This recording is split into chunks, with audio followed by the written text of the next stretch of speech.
Poetry in motion, Sunday poetry in motion. Poetry in motion, Sunday poetry in motion. Poetry in motion, Sunday poetry in motion. Poetry in motion, Sunday poetry in motion. Hello once again and welcome to Poetry in Motion Sunday. I'm Craig Lewis and you're watching episode 96. As we begin with my first poem, this one is called If I Rest My Eyes for Five. These words I load my mouth with like they're bullets to a shotgun. The process all amounts to fun, but woe if rhymes I've got none. As absent as the sun hanging in the winter sky, as if the time that now exists was something in July. Oh damn, I hate this humble pie who put it on the menu. Ego on an all-time high like tickets of sold-out venues. Maybe a tap of red shoes will take one to another place. Will one then gain a second wind to continue this race?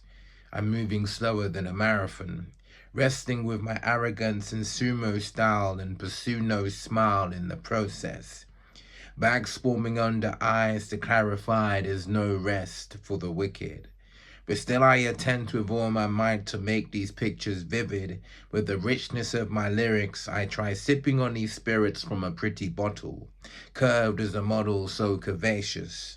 Time is ticking, but words won't thicken quick enough to fill these pages of my stanzas. Maybe I reveal the standards I adhere to keep when my rhymes appear on sheets. If I rest my eyes for five and wake the new ideas I'll maybe meet.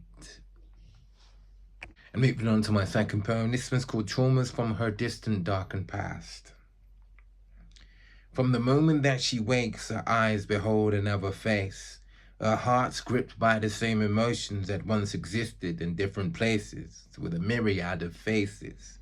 When experience was not so rich and cost her lips to say I'm sorry, as she packed her bags to step into another chapter of her story, where she's back to wearing black and much deprived of joy and laughter, but only for as long as she'll allow. For she could click her fingers now and see the men come running, but she'd be deprived the time to heal she needs, for which she's gunning. The eyes of guys with wise do often wonder cause she's stunning, though the arms she often runs into she ejects from rather fast. As if one was stung by traumas from a distant, darker past. As if one was stung by traumas from a distant, darker past. Her perception is accepted that love is hard to make it last, so she made the notion of her being loved an harder task. And moving on to my third and final poem of the day, this one's called Hoping in the Long Run. He's cracked the code of love and deems it's best to show not tell.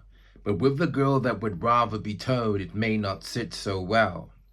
In his world this is normal, in her world it rings no bell. So she sits to confine a good friend named Michelle, deeming how he rubs her feet and often clips her nails. But the free words from his lips do often seem so much withheld. For when she claims it, seldom does it come back in return. Instead he smiles and makes her think it's something she must earn. She dreams of her eggs being fertilized by his winter sperm. Instead he turns to sleep, she thinks it's something she must earn. Could it be the fact that he resists the lust that burns, hoping in the long run that the purest love's returned, hoping in the long run that the purest love's returned. And there you have it, your Poetry Fix from me this week. I hope you enjoyed. Until next week, short and sweet. Take care. Poetry in motion, Sunday poetry in motion. Poetry in motion, Sunday poetry in motion. Poetry in motion, Sunday.